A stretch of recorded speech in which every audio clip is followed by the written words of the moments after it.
Malaysia, sebuah negara dengan pencapaian yang setanding dengan negara-negara maju di persada dunia.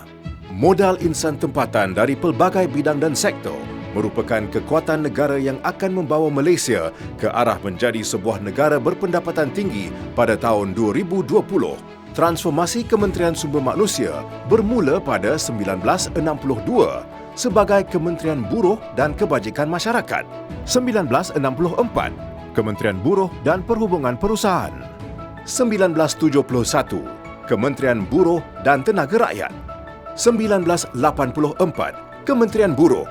Sehingga pada 1990, Kementerian Sumber Manusia diperkenalkan dan digunapakai sehingga kini.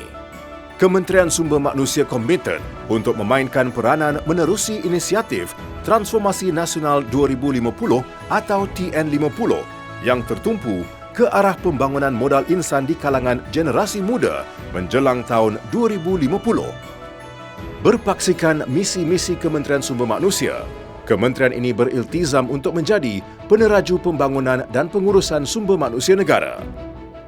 Membangunkan dan melahirkan modal insan yang kompeten, produktif, responsif dan berdaya tahan dalam pasaran buruh negara ke arah meningkatkan produktiviti negara.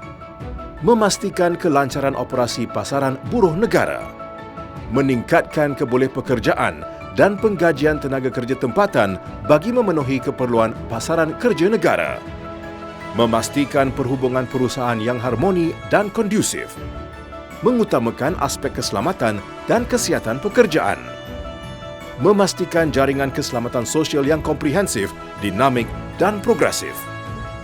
Plan strategik Kementerian Sumber Manusia telah dirangka berpaksikan 6 teras utama. Pelaksanaan plan strategik ini dipertanggungjawabkan kepada 9 jabatan dan 4 agensi di bawah Kementerian Sumber Manusia.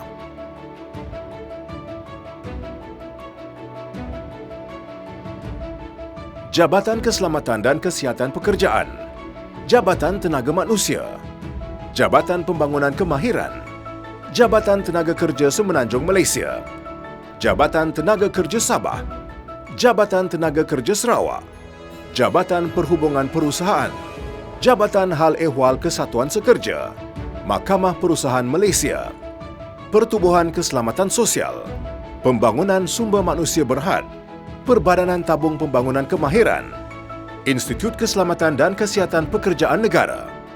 Bidang kuasa kementerian meliputi 26 akta, merangkumi bidang pekerjaan dan standard perburuhan, perhubungan perusahaan, pembangunan kemahiran, keselamatan dan kesihatan pekerjaan, dan keselamatan sosial. Konsep tripartisme yang menggambarkan kerjasama dan keharmonian 3 pihak, iaitu pekerja, majikan dan kerajaan, adalah penting dalam dasar atau program pembangunan modal insan negara.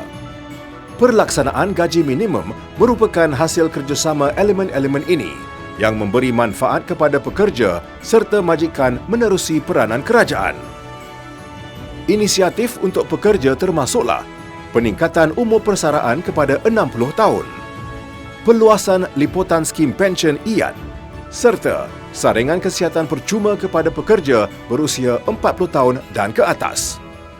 Kementerian Sumber Manusia juga menguruskan 734 kesatuan sekerja yang berdaftar dengan bilangan ahli seramai 972,802 orang pada tahun 2016.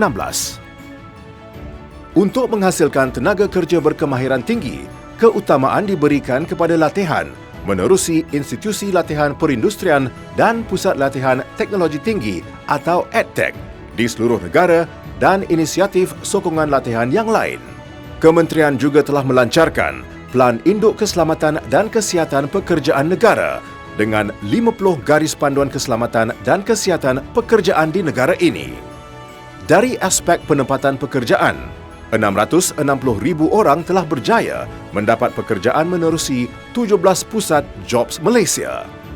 Dengan perancangan dan pelaksanaan inisiatif-inisiatif ini, Kementerian Sumber Manusia akan meneruskan usahanya walau berhadapan dengan pelbagai cabaran dan perubahan untuk memantapkan pembangunan modal insan negara demi menghasilkan 35% pekerja berkemahiran menjelang tahun 2020.